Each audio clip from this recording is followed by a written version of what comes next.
Why are they not hiring doctors? We need doctors. Healthcare is expensive, and when probably the governor sits down, they feel like this is not the best spend. I know it's shocking. Even I don't understand it, but that's the reality. Today I'm joined by Dr. Mokeira. How is healthcare not a priority in this country? I think people are selfish. The people who are making the decisions feel like I don't need to go to Muranga level 4. I'll go to London. I'll go to India. So if I'm covered and my family is covered, why do I really need to worry about other people? Make us understand more what actually telemedicine means. Information determines your health outcome. You cannot prevent what you don't know. So instead of going in physically to speak to the doctor, you can now talk to the doctor via video or text from wherever you are, whether you're at home, at work, or wherever you are on the go. People are spending a lot of time online. How can we tap into some of that time? Let's go to weight loss. Some people are drinking the slimming tea and they're eating 4 mandazis. How is that supposed to work? Everything is a phase. Regardless of whether you're going through a difficult time, you can't be going through a difficult time forever. Like, it will end. Classmates, CEOs, Mkofiti, welcome to another concert for businessmen and entrepreneurs, an amazing space. And today's conversation is on health, and I'm excited about that. Sijui kama ni uzeo. Of late, I just want to talk about health a lot. It must be the age. We're still filming at Longo.place. Come check them out, book your staycation with them, and waambie wakupatie discounts as a field director. Today I'm joined by Dr. Mokeira. How are you? I'm fine, thank you. How are you feel? I am good. Thank you so much for honoring our invite and showing up. Anytime. Yeah. Interesting story. 2024, we're filming a YouTube series. By the time this goes out, I don't know if it will have started airing. And the show is called Njeri, and it's a show about talking about reproductive health, and one of the main characters in the show is called Dr. Mokeira. So I go in, I'm called in as a director, and so I get to learn that Dr. Mokeira is an actual person who has done a lot in that world of reproductive health and healthcare in general. But I never got to meet Dr. Mokeira. Months later, I'm online. I'm like, we're shooting Becoming CEO. I want to have conversations around medicine and healthcare. And then I bump into Dr. Mokeira, and I'm like, wait, this can't be a coincidence. So please tell me this is not a coincidence. This is not a coincidence. Wow, I love this coincidence, which is not a coincidence. So there's a show written about you somewhere that I got to direct. This is amazing. Why are you part of the development of that show? Okay. The show Njeri is produced by Zuri Health, which is our health technology company where I was previously working. Okay. The aim of the show was to create a relatable content piece that young girls can relate to, that would help them have more interest and more interest to learn about reproductive health, that points them towards a reliable source of information, which was the chatbot that was the solution that was being provided, where you could go on and have a conversation about your reproductive health and get to choose a contraception that best suits you. Okay. Yeah, so Dr. Mokeira in the show was one of the characters that Njeri looked up to and wanted to grow up and become a doctor like. Absolutely. Yeah. So why didn't you play the role? I'm not an actress. Would have made it work. But it's okay. So in a way, I feel like I know you, yet this is the first time we are meeting. Yeah. So this is going to be interesting. The power of social media. Yeah? The power of social media. Yeah, And, you moved from that company to where you're working now, which is? I currently work at Bion 8. It's an AI-powered health technology company where we're creating the essence is to make healthcare more accessible and affordable for everyone. Right. So we are creating solutions that allow you to go beyond the limits of traditional healthcare. So the solution we have is a mobile application that allows you to check your symptoms. Let's say you're having a headache today. You'll go on the app and it will ask you a few questions to characterize the headache and narrow it down to 5 or so recommendations of what could be causing it. And it will still give you suggestions. Do you need to speak to a doctor? Can you monitor this at home? Do you need to seek emergency care? So after that, you can now choose to speak to a doctor still on the same platform. And you can do this via video or text consultation. Right. Yeah. Aside from that, we also have medical subscription packages that are really affordable. Up for about 2,500, you can get unlimited outpatient cover. Oh, that covers your doctor consultations, any lab tests that you may need, any medication that you may need, any imaging. So finances are some of the things that really create that barrier to accessing healthcare. And so when you have brought healthcare that is more convenient, that is more affordable, Right. you have kind of addressed all those issues that prevent people from seeking healthcare. Man, that's amazing. It is. Yeah, and with this healthcare, it will work just with your company. No, not necessarily. Right. When you have the package, you can go to, we have a list of referral network, Okay. a list of partner facilities. Right. So you will talk to the doctor on our application and they'll recommend, do you need a lab test? Then you can go to one of the partner facilities that is closest to you. Wow. Yes. You know, you mentioned in there something about health being very traditional, and I mean that's how we've always thought of healthcare. Like you're sick, you go see a doctor, they inject you, you know, and now what you're calling health tech and telemedicine Yes. is a thing, and it's here to stay. Yeah. I never thought I'd hear the words AI and medicine in the same Together. sentence, but here we are. Yeah. You guys have an AI-powered app. So first of all, let's start from here. The app will not kill me. You know, there's that thing. If you Google your symptoms, that's it. Yeah. Yeah, you.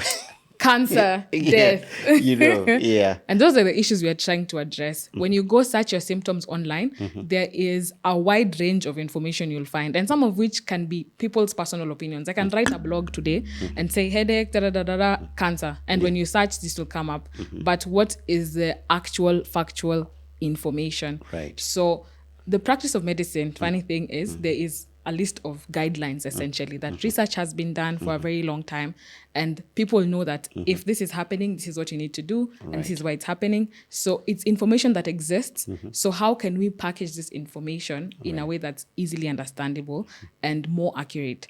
So Right. if we're using the AI platform that's been trained on all this vast information, and then you're personalizing it to your symptoms and your experience, then it's able to narrow down to something that is more realistic, Okay. other than that wide range of recommendations you may get online. Absolutely. What excites you most about health and tech merging? You know, yeah. Let's start from there. I think it's the possibilities that technology has to offer. Healthcare, unfortunately, there are so many gaps that currently exist. And even when you project forward, we're not about to bridge these gaps anytime soon. Currently, there is a healthcare shortage, a shortage of healthcare workers globally. And we're not going to train more healthcare workers or employ more healthcare workers. In fact, things are getting worse if we're using Kenya as an example. But we're getting more diseases from our lifestyle. We're having more diabetes, more hypertension, more cancer, more non-communicable diseases that over time will require more primary care. So how are we able to bridge this gap of a decline in healthcare professionals with an increase in the disease burden? That is where I think technology comes in. Oof. Okay. Makes a lot of sense when you put it like that. Yeah. So if we're able to just democratize access to healthcare, everyone can get access to a doctor with your phone. You don't have to go physically to the facility. It's made cheaper, so you're able to access it without really postponing. Some people don't go to the hospital because they feel like, if I have to choose between buying food and going to see the doctor, I might as well buy the food. I'm not dead yet, you know. But this postponement then you develop complications which become then more expensive to treat. So how are we able to prevent these eventualities and leave the little healthcare resources that are there to treat the people who need the healthcare the most? Yeah. Let's go to Mokeira before she was a doctor. And just trying to understand your journey. Where were you born? How did you grow up? Were there doctors in your family? How then do you end up being a doctor? Let's start from the beginning. Okay. I was born here in Nairobi. Okay. And I've grown up in Ngong. That's where my parents lived for most of my life. Okay. If not all my life. All right. Yes. The reason why I wanted to become a doctor, I feel like anytime people ask me this question, they really expect an emotional response. Like my grandmother died when I was 5 and I wanted to save everyone after that. But for me, the case was a bit different.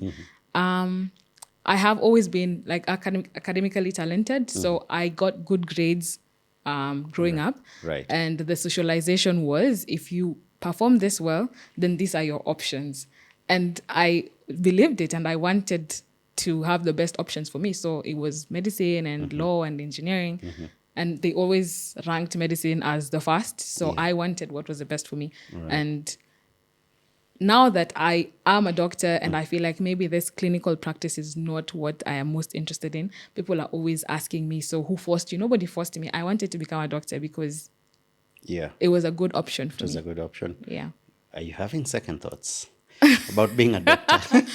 I'm not having second thoughts. I wouldn't put it that way. Yeah. But the idea of what the practice of medicine was going to be versus what is, especially in the current state of affairs in our country, is very different.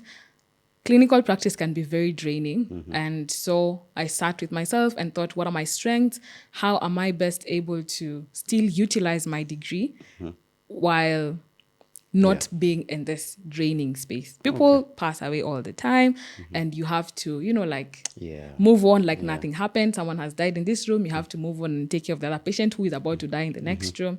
So think of the way you feel when someone in your family is sick. Yeah. That is your constant vibe all the day, every day. So it can be very draining. So for me, I thought maybe I can explore here and there. That's why I got into Zuri Health, and I'm now in Bionate, and I feel like I will keep exploring until I find something that works for me. You look like, the type, you look like a ball of energy and vibes person.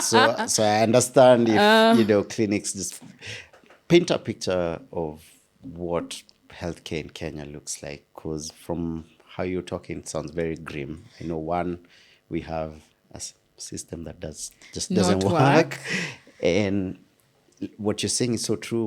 What's sold to us about doctors is very glamorous when we're kids. Yeah. And then we see doctors striking and we're like, oh my God, you guys are happening? paid peanuts. Yeah. And oh my God, this is where doctors live. Yeah. And so I remember there was a time right after my internship, that was around 2022. After internship, then what used to happen was when you finish medical school, you go for a 1-year internship where you're posted by the government. Yeah. And then after that, they post you to a permanent job. Right. So some time ago, in I think 2017, they had another agreement where you would have the internship, but you would not be posted afterwards. So think of it as, yes, you'll go to school, have the internship, and then you're unemployed and you have to tarmac. Yeah. Then there has been this shift where we have devolved health, and now the individual counties are not hiring doctors. So what happens to the doctors? When we were striking the last time, the figures were there are 4,000 unemployed doctors. That has definitely gone up right now. Maybe it's 5,000 or so. So what is supposed to happen to these doctors? Why are they not hiring doctors? We need doctors. That's the big question. Healthcare is expensive, and when probably the governor sits down, they feel like this is not the best spend. I know it's shocking. Even I don't understand it, but that's the reality. So even just yesterday, there was a medical intern who committed suicide, unfortunately, because of all the things that people are going through. Even with that, they went ahead to reduce the intern salaries by half. Intern year is the worst year of your life. You're the donkey of the hospital. Yeah. You're there for about 2 days continuously. You go sleep, come back, continue. So it's very draining. It's the worst. It's the most draining year in your healthcare practice. Right. So if those small perks that kept you going are now being eliminated entirely, where does that leave you? People were posted about 4 months, 5 months ago. They've not been paid till today.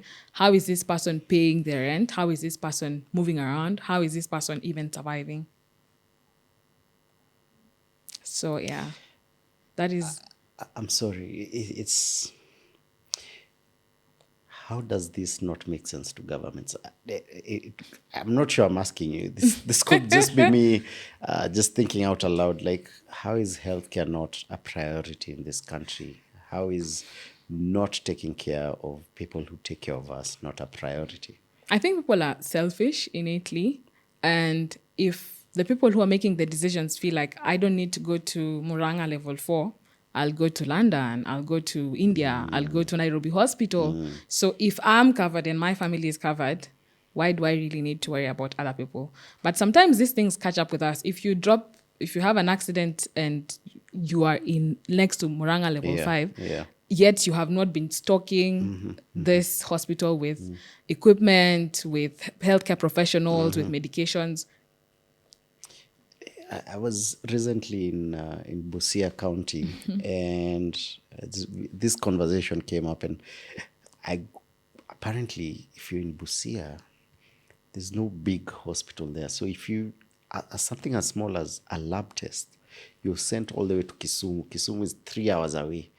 I'm like, how does that make sense to a county government? Like, with all the billions that as a county, you just need to, I don't know, dedicate 100 million and you'll have a proper level 5 hospital. They choose to dedicate the 100 million to themselves. But and what you're saying is true, because if I have to go to Kisumu, which is however far away, then I'll just say it's far and I'm not going. Until you feel like you're almost dying, that's when you'll go to Kisumu. But by this time, your disease has greatly progressed and the amount of money now you'll need will be way more to treat this condition that probably needed something very little in the beginning. Okay. Sorry, we went into a loophole. We involved our government. Anytime you speak about the government, you bring in the government. It's a spiral. It's a spiral down the rabbit hole. Let's go back to telemedicine. Make us understand more what actually telemedicine means, and what do I want to ask, and the benefits that you've seen now, having been in this field for a couple of years now. Okay. Generally, I would start from what health technology is. Essentially, it would be the merging of medicine and technology. What are the gaps that technology can come in to fill? So there are those people who've innovated around consultations. That's the telemedicine. So instead of going in physically to speak to the doctor, you can now talk to the doctor via video or text from wherever you are, whether you're at home, at work, or wherever you are on the go. Aside from that, people have also innovated like AI-driven solutions where you can also just get a few recommendations of what your symptoms could be pointing towards without speaking to a doctor first. Not everyone who goes to hospital needs to speak to a doctor. Sometimes you just need like some clarity or some reassurance. That's something that you can also get. People have also created solutions where you can get this information without necessarily involving a third party. So, niko home, I have a fever, I'm feeling sijui how. If I reach out to you on the app, take me through the process. How will it look like? You get on the app. There's 2 options. You can either decide to start with checking your symptoms. If you don't want to check your symptoms, you can go directly to the consultation, So you have an option of scheduling a consultation right now, or you can book to schedule a consultation with a doctor that you know and you prefer. And this is virtually. This is virtually. Then if I want to do it right now, they will assign me to the doctor that's available right now. Then you have the option to do it via video or text, A video consultation is about 600, a text consultation is about 300. Why don't we do these things? Am I living in a cave? Why am I always rushing to hospital? Okay. So then you get on the call with the doctor. Let's say you chose a video consultation. It's the same conversation you'd have with the doctor, just on screen. The same doctors who are in KNH are the same in Nairobi Hospital, the same who are still on this telemedicine platform. It's not different people. So the same conversation you'd have is what you'd still have. So the doctor is going to assess based on what you're telling him, based on what he can see. Are you a candidate who would benefit from at-home monitoring? Do you need some lab tests? Do you need some medication? Do you need to go in and have a physical examination done? So I feel like there's always that question of, can telemedicine replace that physical in-person touch with the doctor? There's usually like a line there are conditions which you can benefit from just having that online consultation. Let's say I'm a diabetic patient and I just need that follow-up occasionally, the doctor to find out how I'm doing, how my sugar's behaving, do we need to adjust some doses, versus I'm having a heart attack, I'm not going to speak to the doctor online. Yeah, so there's usually that discernment, both on the doctor and the patient side, when you're trying to seek healthcare. Is this serious? Like, do I need to go in? Or is it a mild thing that I can get a consultation online for? Do you have a fear that you might miss on a diagnosis on such an online platform? Because, I'll say I have a fever or my kichwa inauma. Yeah. I think ni homa or whatever. But yes, I know you're the professional, but you're just feeding from what I'm telling you. Yeah. I mean, you can prod further. Does it cross your mind that, I might miss? Yes, it could be a fever or a headache, but it could be something more serious. In the event that the healthcare provider feels like this is not just this, then they initiate the next step, whether it's a lab test or whether it's an in-person examination. Okay. They would direct you need to go here. They'll do a physical examination for you. And maybe after that, then it would still proceed to a lab test. Yeah. So whether you're at home or whether you're in the hospital, if I'm with you, there's always that risk. If there's that interaction, there's always that risk of, is the healthcare provider missing something? So I wouldn't say, I think it's just a different avenue. And the doctors on the platform have been trained to know that. Yeah. Sometimes it's just know what the patient is saying, and that video aspect of it also really helps. And there's always that option for the next, activating the next step. Okay. Yeah. Okay. I love it. So whenever we're doing research on the guests to bring onto the show, especially in a field such as medicine, first of all, number one, traditionally, a lot of doctors don't put themselves out there. So I will rely heavily on social media to see how many doctors are putting themselves out there. Then because of that, it becomes easier to invite them, and then it becomes easier, even when they do come, they will know how to express themselves. Yes. Because they've been on social media educating people. Yes. And you have a massive following, and what you've been doing is educating. Do we call it digital health? You've been educating the masses on interesting questions around health. One, so you guys are now allowed to be on social media. Nowadays, in the world we are living in, we have to survive. I am yet to meet you dancing on TikTok. Are you dancing on TikTok? Not yet. Not yet. Biashara ni ngumu. Never say never. Never say never. Yeah. So what made you change have that shift? You're like, you know what? Medicine is a traditional, profession, but I'm going to be online, and I'm going to be visible online, and I'm going to put myself out there. Okay. When I started out, actually, it was not intended to turn out this way. When I started my Instagram profile, maybe like in 2018, I had dreadlocks, and I was just looking for a place to document my lock journey. My username was actually your lock doctor back then. So zilienda wapi? Ama tuseme Nairobi. Things changed. Things changed. Okay. Yeah, so I just wanted a platform where I could probably just dump my photos and then later on come and be like, oh, these were my locks in May, and now we're in September, I've grown this much.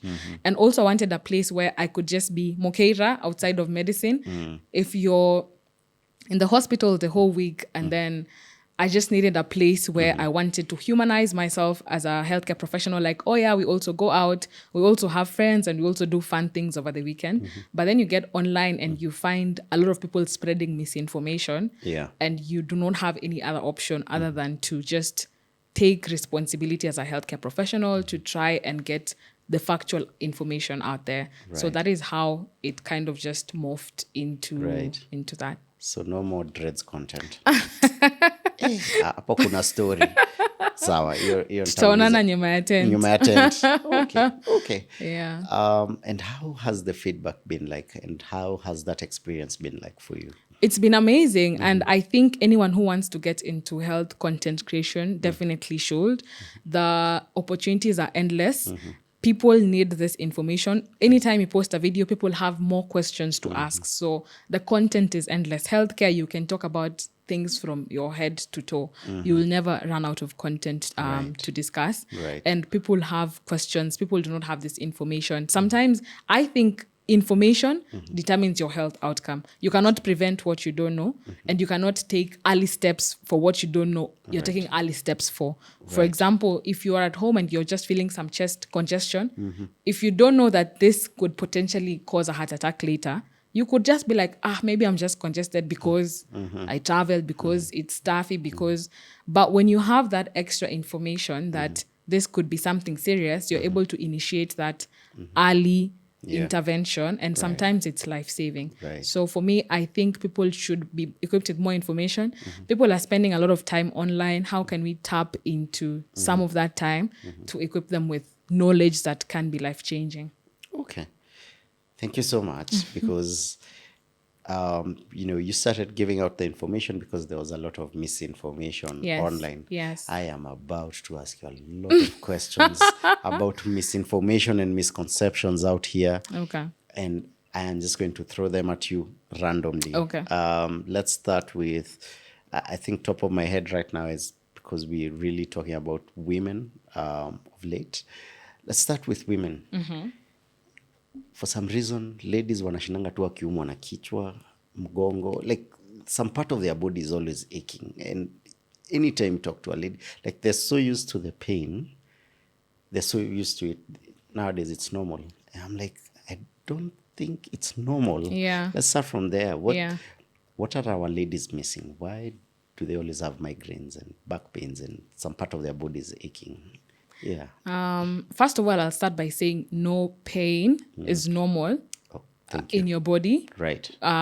Whether you're a male or a female, pain, you're not supposed to be in constant pain unless there's a reason for it. Let's say you're having a headache because you did not drink enough water today, or you were out in the sun for so long you're dehydrated. You guys don't like to be told to drink water. We see the memes, we see them. Yeah. Now, those are the issues. You'll be like, ladies are always having a headache. Are ladies drinking the water? Or I don't want to narrow down to the ladies, but what I'd say is there's usually a reason behind something, But if you can't identify the reason why you're in this pain, I would recommend getting checked out as soon as you feel like this is not right. Some people live with pain for so long, then it ends up being, you have had a brain tumor this whole time, but you've been having headaches that are not going out even with painkillers, but you sat with it at home. So just that initial, what is it called, drive, that if this is what I'm feeling and it's not right, I need to seek healthcare. Right. Yeah. That health-seeking behavior is very poor in Kenyans, in Africans. People generally don't like to go to the hospital because people think if I go looking for it, I'll find it. But even if you don't go looking for it, it's still developing, and eventually you'll find it at a worse stage. So which is the better option? Yeah. How do we make health checks cool? I started thinking about this because I think we finally convinced our mother to have her first ever checkup. And she's in her 60s.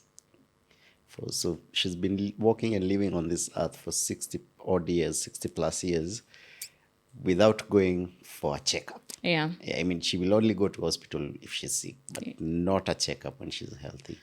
I think it begins with us. When was the last time you had your checkup? Anyway, so when you get into that personal habit, you're able to start influencing the people around you. If I let's say I go and do a pap smear, I'm in a much better position to influence my friend. Like, I did this, I think you should also do this. Right. As opposed to, we all know we should have a health check done, but people just don't do it. So that initial step from us allows us to influence the people around us. Yeah. And then now, how can the people providing these services make it a bit more engaging, make it a bit more relatable? And that is why I think health advocacy comes in. Yeah. A big part of the job that I do is to try and help people get more health information to shift their behaviors. Right. If you now know that these things will cause this particular condition, you're able to shift your behavior around that. Is it that I need to have more checkups done? Is it that I need to change my lifestyle? that information, without the information that is relatable, it's very difficult to change the behavior. So I think the gap would always go back to making the things a bit more relatable. Healthcare is very boring. People don't want to listen to you talking about diabetes. They'd rather watch people dancing on TikTok. That's true. So how are you able to That is true. try as much as possible to bridge that gap? Dance as you're talking about diabetes. I don't know. You know. It's possible, but I know, there's no, I also hear that fine line. Sometimes I make a video and I'm very jovial, and someone will comment that, why are you smiling? This is serious business. You know, like there's a fine balance between trying to be relatable so people can listen to the health message versus seeming like you're making a joke out of real problems that people are going through. That's true. Yeah, That is so true. Okay. you told me you're ready for random questions. Okay. Still on the ladies. I mean, even men, but mostly ladies. Walk into a ladies' bathroom or table. You guys have like 15 products. Na hizo ni za uso peke yake. Hata hatujafika kwa shingo and downwards. So you have all these products for washing your face, your hair. I don't know. There's a question that is always at the back of my head. Is this even healthy? I have friends who spend tens of thousands on products for their face, and I understand, acne and skin conditions are a thing, but even perfectly healthy, skin-looking ladies will spend tens of thousands on so many products. Are we supposed to have that many products on our bodies? I think I blame society and the patriarchy, because you guys have made beauty a currency. Yes, it is you guys. If a lady feels like, if I'm more beautiful to whatever standard they have set in that area, then I will have more opportunities. Then I'll have more whatever it is they're looking for. So people are willing to invest in this, knowing that there is something they'll reap out of it.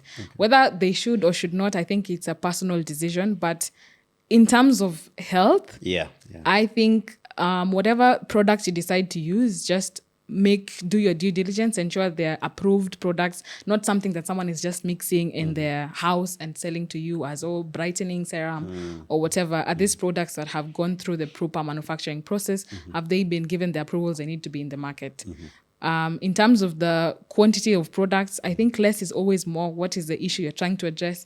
If it's acne, are you using a specific product to point out address the acne, or are you experimenting with different things at the same time? I think there are so many layers to that question, but that would be my... I'm still trying to get like a definite answer, but you're right. There are very many layers.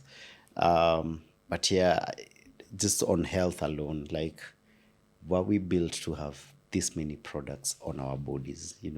If it's hair, you have shampoos and conditioners, and then you come to your face, and then face sijui iko na toner, iko na sijui nini, iko na nini, and then hata hujafika huko, and and the more products and more as consumerism grows, we're also seeing cancer and more diseases. Are they correlated? Are they even related?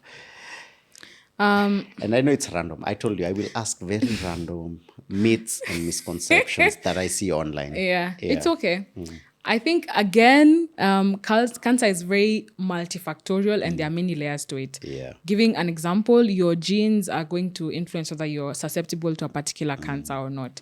The way you live your life, that's the things that you eat, the things that you drink, the things you put in your body would also have an inclination on whether you'll develop a particular cancer or not.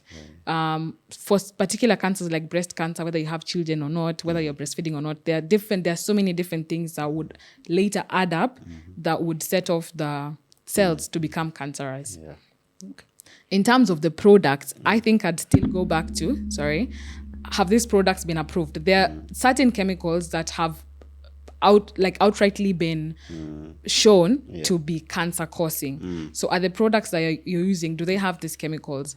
If they have these chemicals, then they're not supposed to have been approved for usage. That's why you have certain products getting recalled from the market, because there's always that checks system. Yeah. So I think if something is in the market, it has been rightly approved. Whether you're using it or not boils down to your personal preference and what you believe in and what you're trying to achieve based on the standards that have been set by society.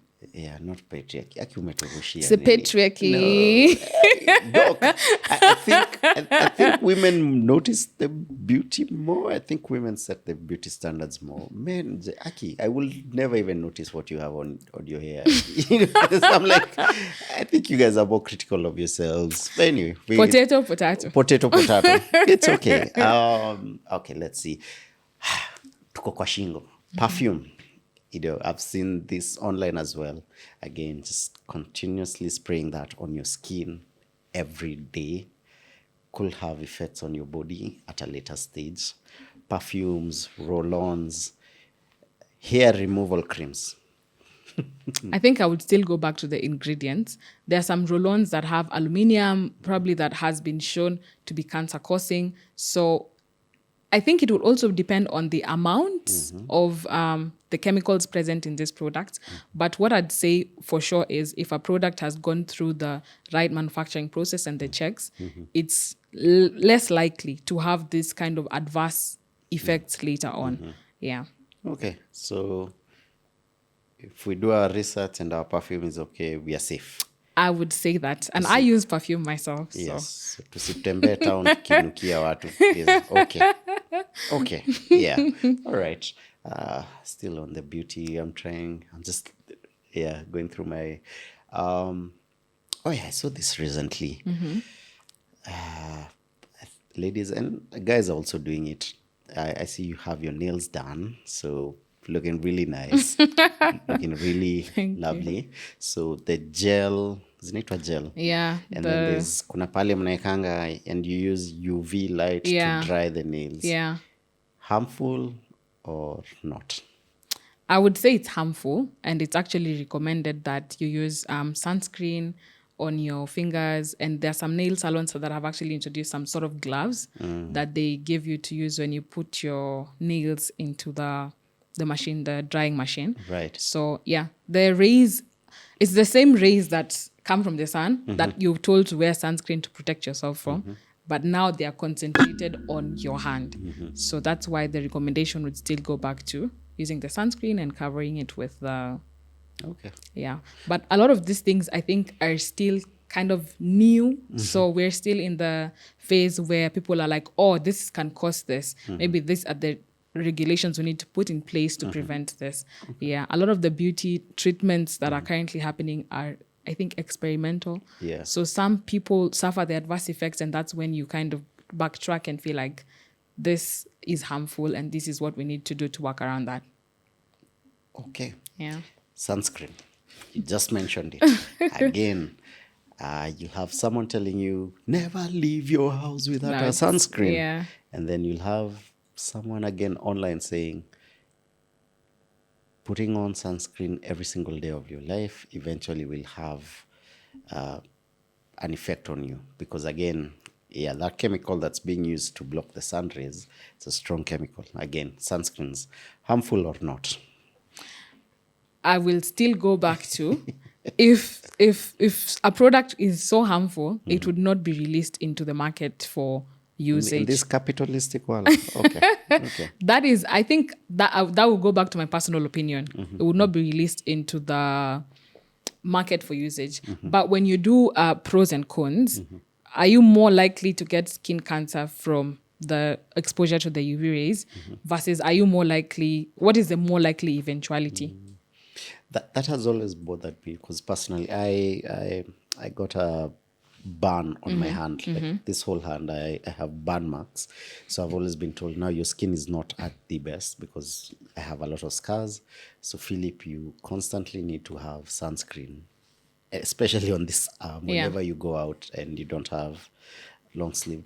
I'm like, okay, first of all, sunscreen ununuliwa wapi ya zamani, you know. But yeah, so sunscreen has always been something I've, because if I start applying sunscreen, then it means for the rest of my life I'm doing it. Would you rather apply sunscreen as a prevention or deal with the eventuality of skin cancer? especially after they've told you your skin is already compromised Yeah. and you need to use this to prevent this. Oh my God! So I need to go. Oh my God, that is scary to think. Yeah, but then someone else will tell you even that whatever sunscreen is harmful to you. People will have very conflicting opinions and everyone will have an opinion. But I think when it comes to health issues Right. that are matters of life and death, Yeah. it's rather you'd rather come from a point of research that is backed by data. Okay. So the eventuality, the decision that you decide to make, despite this different opinions that people are telling you, Yeah. these people who are advising you as who? They're advising you as who? Right. Are they skincare experts? Or is it just someone who personally, as their personal opinion, they don't think you should wear sunscreen? Again, back to what you were saying, misinformation. Yeah. A lot of misinformation. There's a lot of information, and eventually people go to lean towards one of these opinions. You need to ask yourself a bit more, why am I leaning more towards this person? Is it just because I like how they speak, or is it because their information is based on facts? Okay. Yeah. You gave me the same answer for hair removal creams. Again, if you've done your research and it's in the market, it is safe. I don't want to say it's safe explicitly, but if a product has been released into the market, then more frequently than not, it would probably not contain explicitly harmful ingredients. Otherwise, it would be recalled. That is my personal opinion. Okay. This conversation came up just recently. During a shoot, we found ourselves talking about waxing, and there was a professional there who does waxing, Yeah. and they were really discouraging us, people on using Hair hair removal removal creams. creams. And they're like, waxing is safe. Think about it. This is a cream and a chemical that's cutting off your hair. So, it's not the safest. I think it's easier, assuming that were true. I don't know the details of that. Yeah, for sure. But if you told me that this hair removal cream contains chemical A and B, and this is how chemical A and B will affect your cells, I'm more likely to stop using the chemical as opposed to just saying waxing is safer than the hair removal creams. Right. And this will still go back to the research and the data. If you're able to extract this data and demonstrate that, even as a person who's just doing their own research, when you're trying to decide versus A and B, try to dig in a bit deeper than someone's opinion that this is better than this. Why is it better? Let's get into the habit of questioning things and trying to understand why something is preferred over the other, why the doctor is telling you to do this and not this. I think eventually it goes a long way. I know the way humans we operate. It's very hard for you to research on everything that you use in your life. So should we trust our governments? Akina Kebs and Akina knowing how the world runs. And I'm not just speaking about Kenya alone. Like the chemicals they allow, let's say in the US market as opposed to Europe is, and it's because of capitalism. Yeah. But I know, man, I'm not going to be reading ingredients and researching. I buy water. I look at I'm a juice. Okay, let me research. I buy this lotion. Let me research. Yeah. I'm thinking out aloud here. Yeah. I know it's not possible to counter check everything, but in the grand scheme of things, I think less is more. The less processed things you consume that contain chemicals, you would definitely be in a better position than someone whose life is packed with these things, whether it's things they're consuming or applying into their body. So if it's something that you don't need, I think you can avoid it. If it's something that you need, then those are the things you would put a bit more interest into researching about. I have a 5-year-old. Those things just get colds in school all the time. Yeah. Those kids. And you go to a pediatrician, they'll tell you never ever buy cough syrup. But my child is coughing. And as a parent, it's inanisumbua. You'll be told do concoctions and cough syrups. Harmful or not, especially to kids. Kids under 2 years old, it's highly discouraged and definitely try as much as possible to avoid. But there are some herbal cough syrups which have, and when I go back to herbal, I feel like it usually opens another whole Pandora's box. Yeah. But at the end of the day, it would be the similar kind of ingredients you would find in the concoction. If you're boiling ginger and whatever, there is an ingredient that you're trying to get out of there. Right. It's probably the same thing that is being packaged here. At the end of the day, I would say self-treating is not what I would recommend, whether you're having a flu or not. It was antimicrobial resistance week just last week. As Kenyans, we're in that kind of habit. As soon as umesikia homa kombali, you've gone to buy amoxicillin. Yes. You've taken it for 2 days, unafeel haijawaka hata kidogo, you switch to azithromycin. So this self-medication, especially when it comes to antibiotics, I think that is what would be the bigger message to try and avoid more. Confirm, flus are caused by mostly viruses. Antibiotics do nothing to these viruses except make the bacteria in your body resistant to these drugs. So eventually you're in surgery, you need the antibiotics to work for you, but throughout these years, you've been abusing them and your body is no longer responsive to them. There's only one particular antibiotic that can now work for you. The next time it won't work for you even again. So I think what I would preach more, aside even from the cough syrup, is the reluctance in being very quick to use antibiotics anytime you feel like something is amiss in your body. Yeah, I agree with you. Now, from my experience and a lot of parents, what kids will get when they're playing with other kids will be viral. Yeah, most of the time. Or most bacteria. flus are viral. Yeah, most flus. And so your kid gets sick, you go to hospital as you're advised. So the part that bugs me is every time they'll be like, of course, Philip, it's a virus, but we don't know exactly what she's manifesting, so we have to do a blood test every time. And every time the result is the same. It's a virus. These are the meds you need. So I know it's wrong, but eventually it gets to a point you're like, I think I know what you have a virus. These are the meds. I know it's wrong, but yeah. I definitely understand where you're coming from. And even sometimes when I'm sitting in the clinic and I'm with a child and you're trying to decide, someone is not going to give you viruses and bacteria, when they infect you, you have the same kind of presentation. Yeah. So yes, you've come. If I don't give you antibiotics and you have a bacterial infection, it's not going to end and you're going to come back. Right. If you have a viral infection and I give antibiotics, it's not going to help you. I'm going to contribute to the resistance. So when you're trying to make this decision, I think that is where the lab test comes in. Sometimes the provider feels like we should do a lab test to rule out that if it's bacterial and you went home, you're going to have to come back.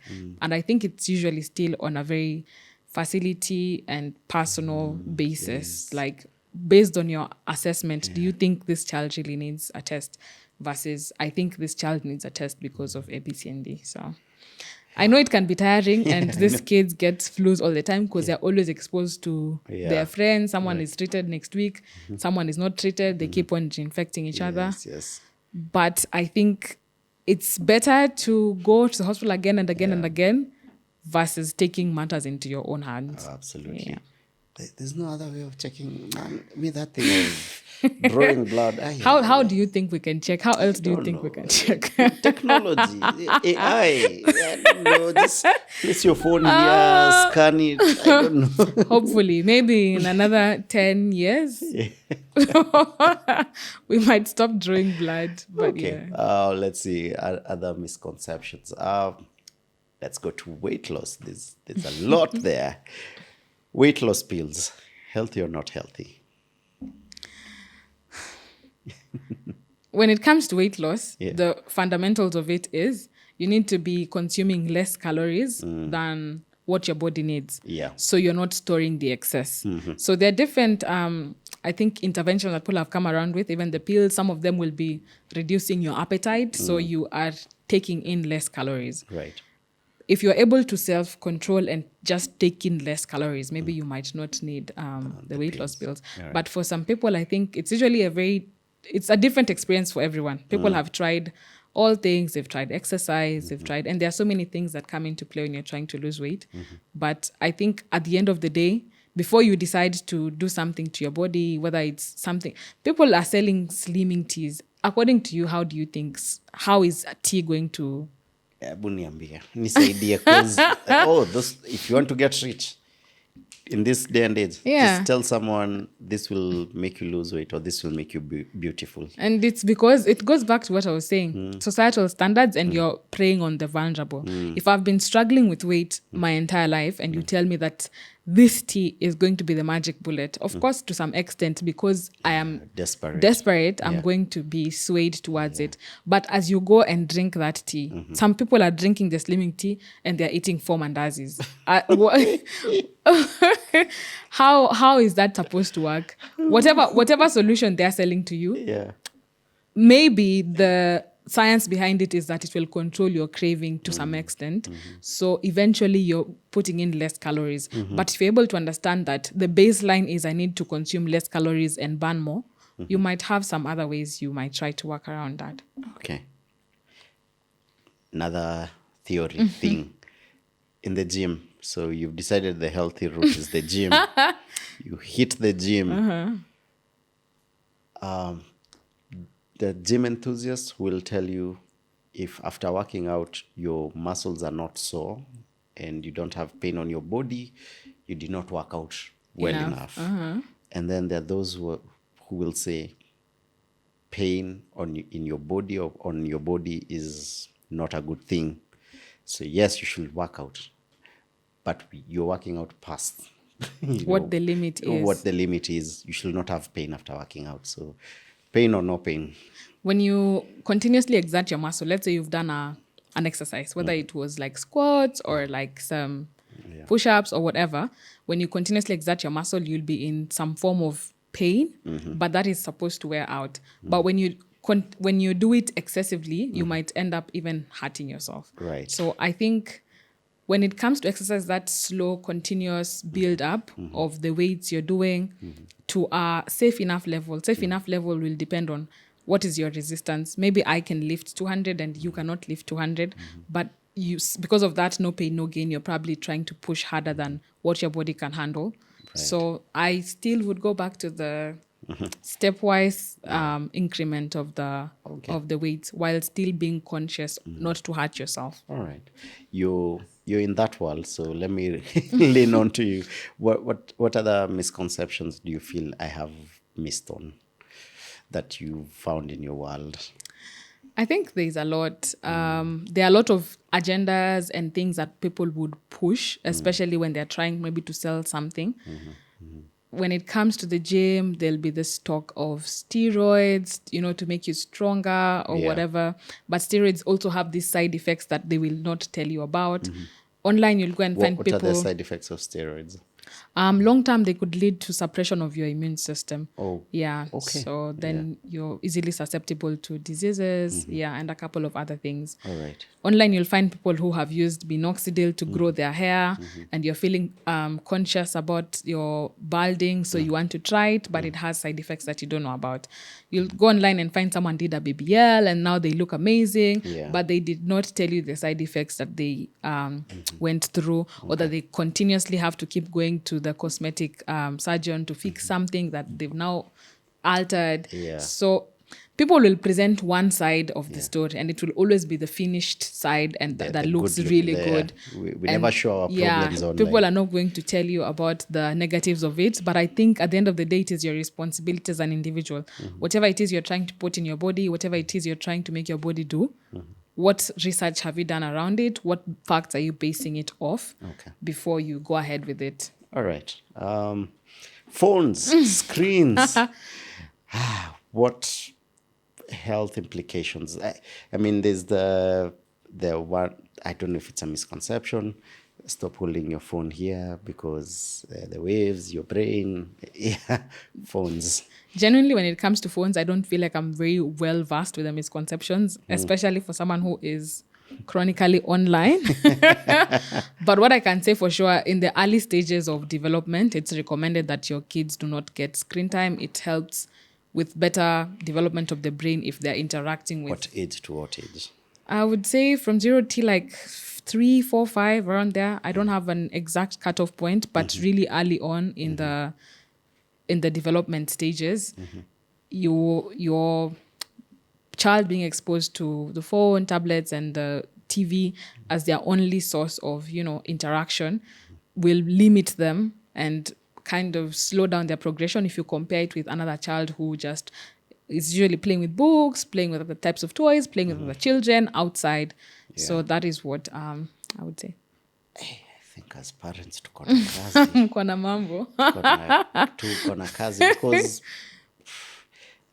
there are people who actually argue also the counter of that. They're like, on phones you'll get more developmental games and songs and all these things, and also their world, the kids being born now, their world, everything is tech. I mean, you're doing health in tech, so so sometimes it's a hard balance because you take your kid to school. In school now they're starting to learn with tablets and computers, but you're trying to limit screen time. Mnatupea kazi ngumu. I think everything can be done in moderation. Yeah, for So sure. just trying to find the balance with some things cannot be avoided. Like, for example, right now we cannot say you need to eliminate phones from our lives. Yeah. It's not something that can be achieved, but how we're able to achieve a certain balance that is not harmful to some extent. Okay. With you're really up there, and when it comes to telemedicine, going back to telemedicine, if another misconception or something comes, I'll definitely ask you. No problem. So back to telemedicine, is it being adopted by the medical bodies? Are they now actively pushing it? Are you getting resistance from medical professionals? What is it like there? What's the politics there? I'm sure there's always politics. And there's some new tech coming in. The most recent politics as of yesterday, Kwanzaa, the government is trying to impose a license fee of $250,000 for telemedicine people, companies or healthcare professionals who are trying to offer online consultations. Yes, so I think that is one of the newest big politics. I don't think it's justified, and I think it kind of limits innovation and all these bridges that we're trying to all these gaps we're trying to bridge. Then we're setting more barriers and more barriers and more barriers. In terms of adaptation, Sorry on that. I am sorry. We'll No, go. please go ahead. Sorry to cut you short on that. Well, we understand our government has its, but at the same time, sometimes I see where they're coming from, because if we make it readily available that anyone can just wake up and open an app and start doing telemedicine. And I know recently we had this case where a lady lost her life because of trying cosmetic surgery. I think it trended all over. You know the case I'm talking about. And then now it was later found out that this clinic has had issues before, and I think even the person who operated on her is not a plastic surgeon. So, where is that balance? I get what you're saying. Yeah. Creating regulations in the industry is different from imposing like hefty licensing fees. Yes, you can have the checks that this is a licensed facility. The people who work here are licensed. But then going ahead, let me give you a contextual example. For you to license maybe like a level 3, level 4 hospital, it's not more than 30,000. Let me use level 3. It's not more than 30,000. So what is the justification for you to license telemedicine facilities with 250,000? When these are supposed to be the innovative solutions that are trying to bridge the existing gaps. Is that a move that is encouraging innovation? Or is that a move that is supposed to discourage people from trying to find solutions? That's true. Sorry, you were saying something. I know I cut you short. I think It was adaptation. Or the resistance, the kind of resistance. When you're introducing anything new to people, there will be that resistance to change. When the digital phones, when the smartphones came and our parents were always like, mimi ni mtu wa analog, parents are now using smartphones and that has been accepted. COVID, I would say played a very big role in that shifting acceptance of telemedicine, because then the hospitals are only accepting people who need emergency care. Right. But people still had diabetes, people still had hypertension, and they needed that continuous follow-up. So that created forced acceptance of telemedicine during that time. And if you are forced to do it then and it worked, then you are like, oh, this works and I can adapt it. Okay. Yeah. When it comes to the doctors, I think if you're a doctor in the healthcare system, you know the challenges the healthcare system experiences. So there's that openness to seeing what is new and what can come in to bridge a gap here and there. So among doctors, I do not think there is that big of a resistance. As long as there's that availability of the devices they need to use, then it's just a different platform doing the same thing.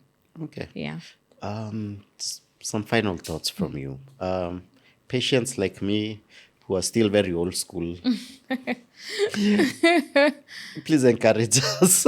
How do we adopt, or how do we get comfortable with telemedicine, and why is it important?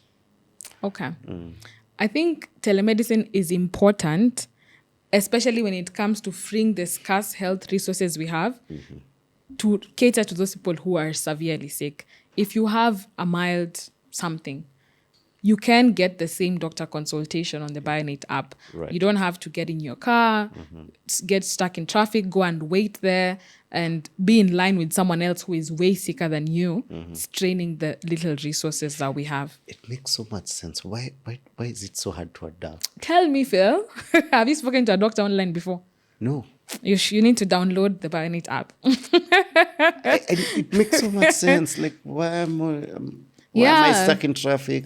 Then after consultation, there's a queue. Then I have to wait.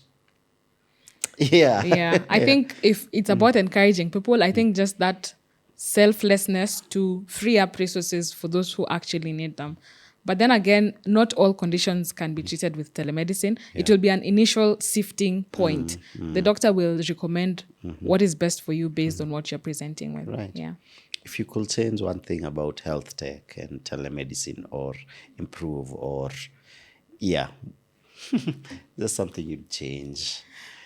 I think it would be acceptance. Okay. People like you who are still very resistant towards, I don't know what the fear is. Maybe, tell me, what is your fear? Why? I'm sure you've heard of one or two telemedicine platforms. Can I be genuine with you? Be genuine with me, please. When I'm sick, I don't think of going on an app to consult. Honestly, it just never crosses my mind. Like, if I need medical attention, I will wake up and go to a hospital. I don't know. I honestly, personally, I don't have a good reason. Yeah. Okay. I think awareness also plays a role. If you don't know there's this option and it works, it might not be your immediate go-to. But once more people know about this kind of solutions, then it could ring in your mind before you go to the hospital. You can decide, let me try this first. Yeah. You know, we've seen doctors on Nairobi streets wakiandamana, striking because of poor pay conditions, poor working conditions. And so I never thought the day would come where doctors would need to innovate to survive in the industry and business, and you putting yourself out there. I think you putting yourself out there and venturing into telemedicine is then, giving you more skills and giving you a better way of surviving routonomics.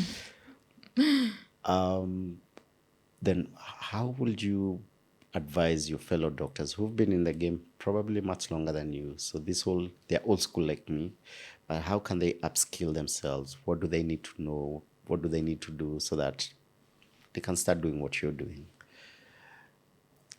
Okay. I think openness would be the starting point. If you feel like there is a gap somewhere, whether it's in your practice or in your skill set, be open to exploring what else is out there. I think I'm here today because I was open enough to explore. So be open enough to explore what is out there and try to learn from other people who are doing the same thing. Okay. So for example, if I have a practice, I am a gynecologist, and I feel like the new generation, people are really bypassing me. My clinic is struggling. How are you able to tap into social media to connect more with your future patients and leverage technology to do that as well? Okay. Yeah. Cool. Back to Dr. Mokeira, because You seem like you have a crazy day. How does your day look like?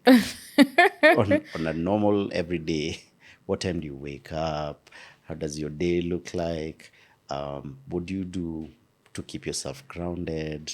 Are you a gym rat? Are you into golfing, swimming? Yeah. What does your day look like? Okay.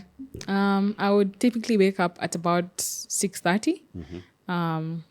Make some breakfast, have a shower, go into work. Our office is in Westlands. And then depending on what the work day looks like, there are days when my work day is a shoot day because I create content, health content for the brand. For the brand. Yeah. Okay. So if it's a shoot day, then we'd make our way down to the studio. Before you go to the studio, ensure that you've written your script. You know what the video is going to be about. Yeah. Go to the studio, shoot the videos. Then, depending on whether I have meetings or not, get into the meetings. Have some lunch in between, and then before you know it, I think the day is usually over. Right. Yeah. In the evening, I just like to wind down with a Korean show. I love Korean dramas. They're very interesting. You should get into them if you've not. No, I am definitely into Korean shows, but okay. Yeah, I think that is what I would say a typical day of mine looks like. I'm not a gym rat. Hopefully, new year, new me. But I'm trying to be more intentional about my life and my health. So I am in the process of going back to the gym. I feel like I usually have an erratic relationship with the gym. Yeah. When I'm going through something very difficult, I'll be in the gym. And then when things mellow out, I will be out and about. But I think the biggest takeaway is without health, all the things you think you're so busy doing will come to a standstill. If you're sick today and you have been neglecting your health this whole time, no matter what position you hold, you will have to stop to fix your health first. That is so true. Yeah. And so people are always arguing, but it's so expensive. Try being sick. You will use all your money. That is true. Yeah. And sometimes it doesn't need to get to that eventuality. Yeah. So when we get into that habit of being proactive with our health, I think we will have better outcomes collectively. Right. I don't know. In my head, I see a doctor's day being very, like you have no control because you don't know the person who's going to walk in for consultation. Yeah, that's or true. In your case, it's virtual. You know, 1 minute, everything is quiet. The next thing, it's an emergency. That was my day yesterday. But yeah. Wow. Yeah. Okay. Yeah. We always like to ask for a stranger than fiction story, something that happened to you at work or at home or somewhere in your life that ukiambia watu hiyo story watasema stories za ajabu, but unajua I swear it happened. Yeah, I do. Wow. Stranger than fiction. I think I will really struggle with that one. I live a very normal life. Yeah. Okay. Yeah. Right. It's okay. Yeah. I can't find something. I would definitely share if I had. All right. So, top 3 books you read that you'd recommend. Funny thing is, I'm in a book club actually. And I'm in that book club actually not with a focus on the books, but to meet people. Well, yeah, yeah, so I think it's a very controlled way of meeting new people, low budget, because then we're 10 people, everyone is sharing their thoughts, and you're like, this person thinks this way, I can be their friend. So that is interesting. I'm not that big of a reader, and I read a lot of African fiction. Okay. So I know that question probably is intending that I will give motivational books. No. So No, that this is we are here on for Mokeira, not doctor. Okay. Yeah. One of the books I read recently that really resonated with me, I'll just give one, is called Tomorrow I Become a Woman. And I think the takeaway is for women, no matter how much you do, no matter how much you bend over backwards, trying to prove to society that, okay, fine, finally I am a woman, it will never be enough. For example, people say you will become a woman when you have your first period, and then it's when you get married, and then it's when you have a child. But is that child a boy? And if you have one boy, you need to have a second one. But is your marriage still working? Did you get divorced? So there is always a new goalpost, and it will always shift. Yeah. So always shift. I think women should just enjoy the journey and do what makes them happy. And at the bottom line, you need to be financially independent. Okay. Okay. Tomorrow I become a woman. Tomorrow I become a woman. I haven't heard of it, but that's a beautiful concept. Something you've just mentioned, which I find interesting, is you're very intentional about how you meet people. So you joining a book club to meet people, because anyone coming to a book club, then they yeah that because it's something I randomly say to my friends. I'm like, I wish I'd curate a space where people will meet interesting people. Yeah. I'm the type of person, based off this conversation, I don't know how to do small talk. For me, if I meet you and we start having conversation and I'm interested in, let's say, what you do or what you're talking about, I'm like, I will dive, like I will ask in-depth questions. Yeah. And it's weird to a lot of people. So, so I don't do that much often. That's, maybe you can speak on that a bit, and the intentionality of the people around you and how you curate your friends. I think as I grow older, something that remains constant is friendships are what will carry you through life. Yeah. So I think I'm in a space where I want to make more friendships, especially female friendships. Okay. No shade to men or anything. I just think women are more open with each other, and you can have more like deeper connections, and they're able to carry you some different seasons of your life that you otherwise would not have navigated alone. So I'm curious about people from different cultures. So if I meet someone and they're from Sierra Leone, I will be keen on becoming their friend, find out how do people in Sierra Leone live, how are they like. But generally speaking, I think sometimes you could evaluate, if I go to this event, what type of people am I likely to meet, and invest in going to that event if you're keen on meeting more people in such spaces. So, yeah. Yeah. Okay. Finally. What's your mantra? What's that one line you keep telling yourself every day that keeps you going? Everything is a phase. Everything is a phase. Yeah. So That's true. Yeah. regardless of whether you're going through a difficult time, you can't be going through a difficult time forever. Like it will end. Regardless of how good things are working out for you, enjoy it, because at some point, things shift. So everything is a phase allows me to go through life one day at a time and accept the different changes that come with life. Okay. Yeah. Everything is a phase. I love it. It's wow. I feel like, are we in the same book club?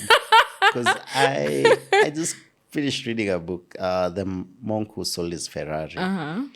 And that was basically the philosophy. Wow, I'm a philosopher. We go through life and we want to categorize every experience in life like good or bad. But it's just life. It's just experiences. And life is like this. So everything is a phase. Yeah. Yeah, the good times will come and they'll go. The bad times will come and they'll go. So don't get stuck there. That's true. And I feel like as human beings, we think we will be happy tomorrow. And you feel like, let me use myself as an example. But I did not feel like this. Maybe you feel like if you get to med school, you'll be happier. You get to med school, after 1 month, umeshazoea, you are like, these people, you start complaining. Yeah. Then you feel like, maybe if I become a doctor, I will be happier. You get to becoming a doctor and things are really not working out. Like maybe if I go back to school, I'll be happier. If I become a consultant. So we keep postponing, quote unquote, our happiness. And it's not a destination. Thank you. Yeah, it's not a destination. And I think as human nature, whatever it is, no matter how shiny it seems, it's shiny like that because you don't have it. And once you get it, you get used to it so fast. Yeah. So I'd say your happiness, you can create it today. It's not it's not tomorrow. Oh, absolutely. And enjoy. One of the best things I've had to learn over time is enjoying the journey, enjoying the process. Forget the destination now. Yeah. Thank you so much for your time. Thank you for having me. Yes. You see, you're a philosopher. By the end of the day, you become... Yeah, and continue creating the content that you're creating. You're saving a lot of lives by doing it. And we celebrate you and we thank you so much for coming through. Classmates, I hope you really enjoyed this conversation. If you feel there are more misconceptions or things you want to find out, you can reach Dr. Mokeira on Instagram, Dr. Mokeira Gisairo. That's my name across all socials, Instagram and TikTok mostly. All right. Yeah. So, or on this video, you can come to the comments, ask questions. I will make sure she responds to them. Yeah, I'll get them to her. So thank you again. Until the next class, mbarikiwe sana.